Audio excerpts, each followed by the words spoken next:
కడప, రాయచోటి, మదనపల్లి, బెంగళూరు ఈ నూతన broad gauge railway line గురించి ముఖ్యమంత్రి చంద్రబాబు నాయుడు గారు ఏమాత్రం పట్టించుకోకపోవడం చాలా దురదృష్టకరం, శోచనీయం. నిన్న ముఖ్యమంత్రి గారు ఢిల్లీలో కేంద్ర రైల్వే శాఖ మంత్రి అశ్విని కుమార్ గారితో రాష్ట్రానికి చెందిన అనేక రైల్వే ప్రాజెక్టుల గురించి చర్చించడం జరిగింది. కానీ అందులో కడప, రాయచోటి, మదనపల్లి, బెంగళూరు ఈ రైల్వే లైన్ ప్రస్తావనే లేదు. ఈ ప్రాజెక్టు రాయలసీమ సమగ్రాభివృద్ధికి ఎంతో అవసరం. దీన్ని దృష్టిలో పెట్టుకొని 2008-9 రైల్వే బడ్జెట్లో దీన్ని మంజూరు చేయడం జరిగింది. ఆ రోజు యూపీఏ ప్రభుత్వం కాంగ్రెస్ నేతృత్వంలో అధికారంలో ఉంది. 50% నిధులు కేంద్రము, 50% నిధులు రాష్ట్రం భరించే విధంగా ఈ ప్రాజెక్టు మంజూరైంది. మొత్తము పొడవు 255.40 కిలోమీటర్లు అయితే అందులో ఆంధ్రప్రదేశ్లో 205 కిలోమీటర్లు, కర్ణాటకలో 50.40 కిలోమీటర్లు.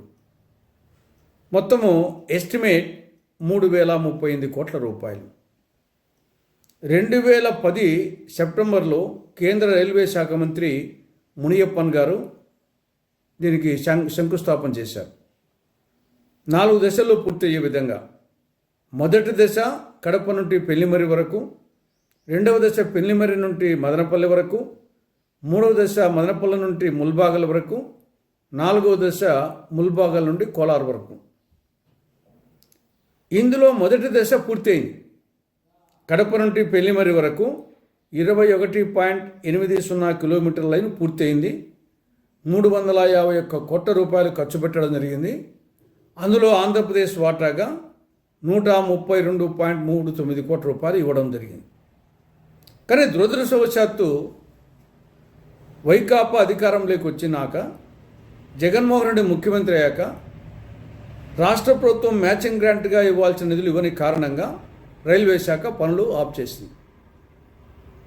అంతటితో ఆగకుండా జగన్మోహన్ రెడ్డి 2021 జూన్ 17న ఒక లేఖ రాశారు, ఈ ప్రాజెక్టే మాకు అవసరం లేదని. దాంతో ఇది పూర్తిగా నిలిచిపోయింది.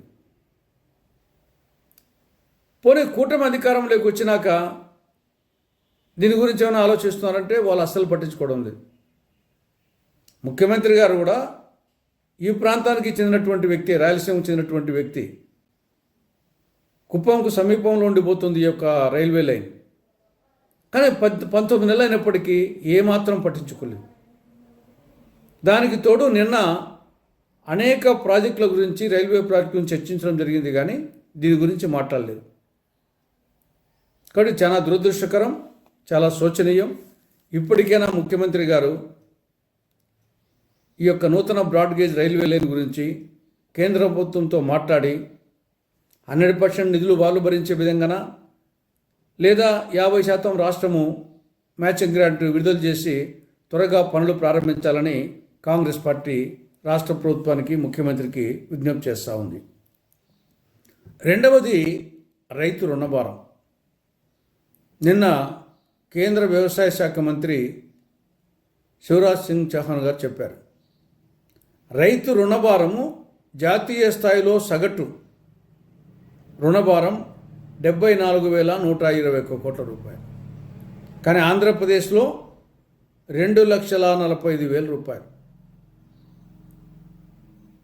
అంటే దాదాపు 3 రెట్లు ఎక్కువగా ఉంది ఆంధ్రప్రదేశ్లో రైతు రుణభారం. దీని గురించి రాష్ట్ర ప్రభుత్వము తీవ్రంగా ఆలోచించాల్సిన అవసరం ఉంది. రైతు అప్పుల ఊబిలో కూరుకుపోతున్నాడు. పర్యవసానంగా ఆత్మహత్యలు ఎక్కువైపోతున్నాయి. మరొక అంశం రాష్ట్రం చేస్తున్న అప్పులు. ఈ ఆర్థిక సంవత్సరంలో మొదటి 9 నెలల్లో, అంటే ఏప్రిల్ నుండి డిసెంబర్ వరకు, చివరి వరకు ఈ 9 నెలల్లో డైరెక్ట్ అప్పులు బడ్జెట్ రూపంలో వివిధ రాష్ట్రాలు చేసిన అప్పులు చూస్తే దేశంలో నంబర్ 1 స్థానంలో ఆంధ్రప్రదేశ్ ఉంది.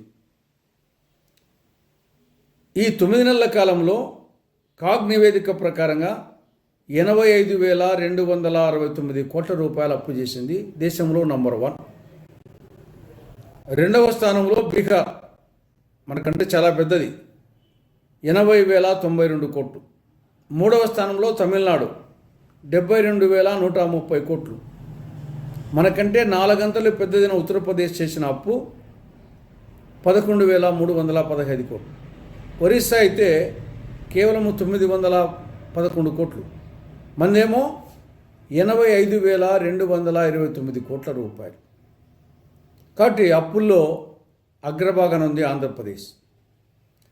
మరొక విషయం, కేంద్రం నుండి గ్రాంట్ తెప్పించడంలో రాష్ట్రానికి పదే అటు చంద్రబాబు నాయుడు గారు, నరేంద్ర మోడీ గారు చెప్తుంటారు, బీజేపీ నాయకులు, డబుల్ ఇంజిన్ సర్కార్ ఉంటే బాగుంటుంది, కేంద్రం నుండి నిధులు ఎక్కువ వస్తాయని.